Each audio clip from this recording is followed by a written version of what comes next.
So yeah, I'm going to be going with Tom Aspinall to win by punching Ciryl Gane really hard in the head, winning in the first round. And I'll see you all in the next video. Sign up to my boy's YouTube channel. That's right, with UFC 321 around the corner, the return of the hardest man to ever live. You know, not literally, of course. You know, that title goes out to Jon Jones, if you've seen the recent Hasbulla leaks. But we know what this is. To be that excited around a guy in Hasbulla who has the visual appearance of a toddler. Really, really strange. Somebody check his hard drive. I can't even show you. You're going to have to see it. You don't want to see the video. Even Hasbulla's like, Jesus Christ, this guy's a creep. Is this going to show up on the screen? Hold on a second. It's moving around behind me, chap. Whoa, pause. Jones's little pecker. Rock hard. This guy is a disgusting freak. And we've waited a long 15 months for this day to come. You know, the Aspinall fight. I'm not talking about whatever the f this is. And just to put into perspective how long it's been, the last time Aspinall even fought, Leon Edwards was champion.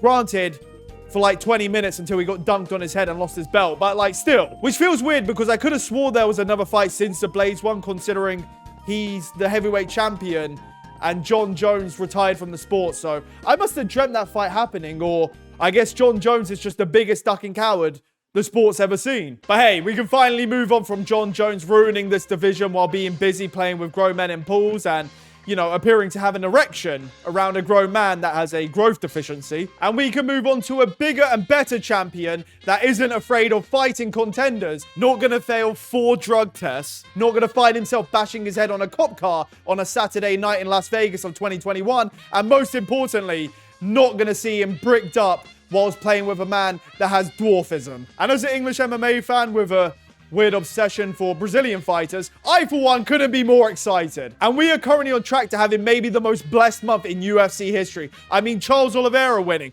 Alex Pereira winning, Yuri Prohaska winning. You know, he's European, I claim him too. And Merab winning, which, you know, he's Georgian. The flags look pretty similar. I'm going to claim him too. And I've just never seen a month where so many fan favorites are cleaning up shop. I mean, for all the MMA hipster losers that want Ankalaev and Ciryl Gane to win and ruin the sport completely, f you. We're taking our sport back. Who's with me? Because we're sick of these freaks rooting for the worst champions possible. We have a White House card and Paramount deal to prepare for. So we need the best champions we can get. And, you know, we ain't getting that with Ciryl Gane now, are we? And especially in this case, I mean, the only people even rooting for Ciryl Gane are either 1, Jon Jones, 2, Jon Jones fans, 3, Ciryl Gane fans, but they're actually Jon Jones fans pretending to be Gane fans, and 4, French people. And then you have the people rooting for Tom Aspinall, which I would describe as absolute chads. And to be honest, even if that's true, based off the picks that I'm seeing between these two, I don't even know if Ciryl Gane's parents are picking him to win this fight. I mean, to be fair, I can see why you wouldn't pick Ciryl Gane in this fight, considering it's his 3rd title shot in his last 6 fights. He's 2 in his last 4 after robbing Volkov to a win and got dropped by Tai Tuivasa whilst being busy making Netflix movies. All while Tom Aspinall has been...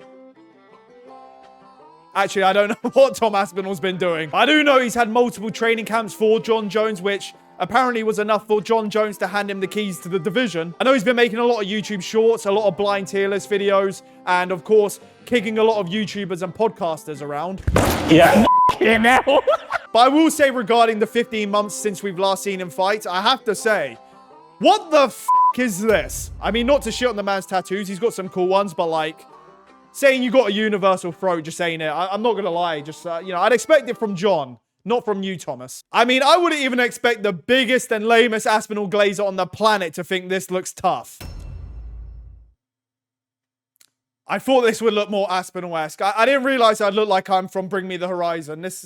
This didn't work at all. Though as long as Tom Aspinall's fists work by punching Ciryl Gane really hard in the head, then what does it really matter if I'm starting to look like Jeff Hardy anyway? Which brings me on to the main point of the video, which obviously, you know, if you couldn't tell by just looking at me, I'm going to be going with Tom Aspinall to win, because as somebody that's even made a video breaking down and researching how Ciryl Gane can even win this fight, I had nothing. And that's not to say Ciryl Gane can't win this fight. It's just more so, this is going to be insane glaze, but I don't think there's a man alive that's beating Tom Aspinall right now. I mean, the only man I've seen do it in his prime is himself. And when thinking how Ciryl Gane can win this fight, you have to first and foremost think, where is Tom Aspinall weak at? And as far as we know with the data from the UFC, he leaves his chin up a little bit and he gets punched here and there.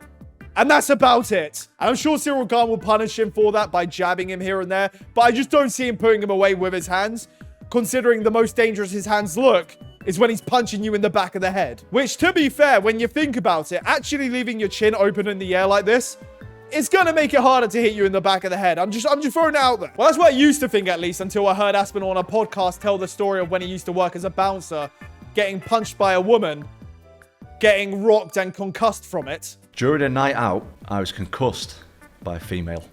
Interesting. Interesting indeed. Nearly knocked out. I was on the front door, we got a call through the earpiece.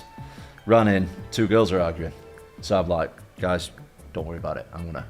I'll break this one up on my own. So I go to get in the middle, and this girl just nearly knocked out. Now, either the heavyweights just don't hit as hard as we may have thought, or Tom Aspinall happened to have ran into She-Hulk back in the day. So as far as Aspinall's weaknesses go, with his chin being left in the air, it's not my biggest concern, I'm not going to lie to you. Like, sure, if he's fighting Gane, like, yeah, I'm shitting myself. When it comes to Ciryl Gane, though, it's just like, you know, bonjour, je m'appelle, you know, s'il vous plaît. But to be honest, I will say there is a part of me that is scared of him knocking out Aspinall with his hands, just for the fact that I'm saying it's not going to happen. Because as we know, for anyone new to the channel right now, you may not know of this, but there's a curse that just haunts MMA fighters worse than any curse you can imagine. Worse than the Nina drama one, worse than the UFC cover one, worse than the haircut and embedded one, worse than the Drake betting one.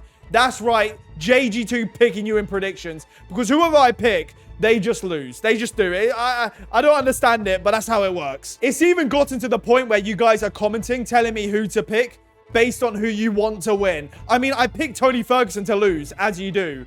And somehow Tony Ferguson wins in 2025. But after UFC 320, where I picked Ankalaev on purpose, you know, so Pereira would win, of course. Yeah, I totally did that on purpose, guys. I think the curse has finally been defeated. Either that, or I'm just going to be honest, I can't even pretend to pick Gane. I just can't. I just don't see him winning. I'm going full steam ahead on Aspinall.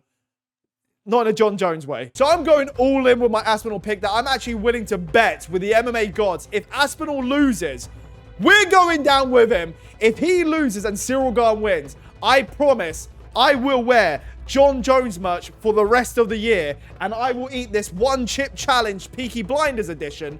I don't know why it's Peaky Blinders edition. It won't be the only thing from Peaky Blinders I might consider doing, if you get what I'm saying. And worst of all, I'll just accept that I can never get a pick right ever in my life, and the curse lives on. So with all that on the line, believe me when I tell you, what worries me is what actually worries me. And the chin being in the air just isn't my biggest concern. What is my biggest concern as this fight creeps up is the cardio.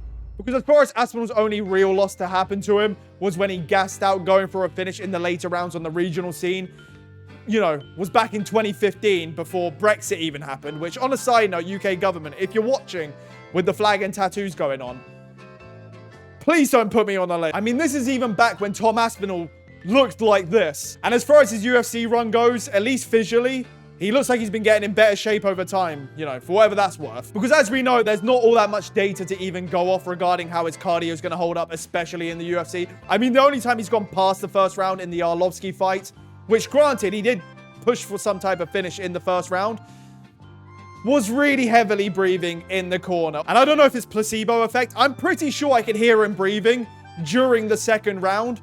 Granted, it lasted for a minute until he rugby tackled him and submitted him, but still, I mean, it's something to worry about, I'm not gonna lie. Because as much as Ciryl Gane's become a meme in the MMA community, I don't think he's a complete idiot. You know what I mean? And if I'm going into this fight as Ciryl Gane, and I'm not a complete fucking idiot, I would be doing everything in my power to just get through round one without being put on my ass with this behemoth running my way. If it's gonna take teep kicks, leg kicks, oblique kicks at any sign of Aspinall trying to close the distance, use those legs to your advantage, even if it means running away from him. And on the same podcast where Aspinall said that a woman concussed him, also had this to say regarding the cardio. I think we're both going to be in a stage where I think to get to him, we both need to be pretty exhausted. Yeah. Oh, okay, yeah. And that's not something that I've really had to deal with too much before. So I think we both need to, like, I need to be super, super fit. And I need to get to a stage where both of us are slowed down a little bit before I get to it. Now, I don't know if I'm misinterpreting what he's saying, but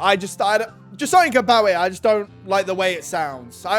It worries me. Granted, I understand Aspinall's very self-deprecating and very humble. You know the way, like, Dagestani fans that aren't from Dagestan describe Dagestani people along with themselves? That's how we actually are. We just don't, like, vocalize it and get really annoying about it. But either way, if he gasses out, he gasses out. If he does gas out, then probably the last you're going to see me. And I hope not for Aspinall's case, because, listen, I've seen what losing to Cyril Gane does to a man, and it ain't pretty. And then you have the other criticisms of Aspinall, like all he has is a 1-2, which I've literally seen Cyril Gane back up in a straight line and get dropped by Tai Tuivasa, as if Aspinall blitzing into him, throwing a 1-2, just like, that's just not gonna, like, that's gonna do nothing to him. Or Cyril Gane overextending and getting taken down by a fat Jon Jones at the time. Gee, I wonder where I've seen that before. And I mean, do we even need to mention the difference in their ground game? Aspinall will beat the fuck out of Volkov with big ground and pound, little broing him with straight arm bars, Kimura submission attempts, actually submitting him. And then you got Cyril Gane that commonly just holds on to dead submissions, like against Volkov, held against a Kimura in the 3rd round, which he should be losing if he didn't rob him, for 2.5 minutes straight.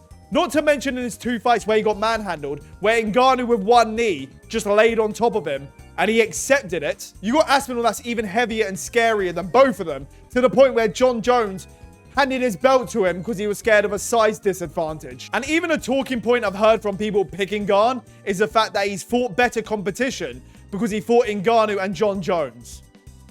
Like, you realize he lost to both of them, you dumb fuck. Granted, the Ngannou one was questionable, but like, other than that, and I mean, Aspinall's the harder hitting, heavier, younger, you know, besides for the shit neck tattoo, cooler fighter of the two. I mean, sure, Gane has the reach advantage, but like, Aspinall's only ever had the reach advantage once in his UFC career, so what good is that actually? I mean, a T-Rex is always going to be a French guy. Like, there's no way around it. It just happens. And all this yip-yap about how Tom Aspinall always gets punched in a fight as if he's the only fighter to ever get punched in a fight. Have you ever thought the fact that maybe he's willing to get punched to give a punch, and he punches harder than he gets punched?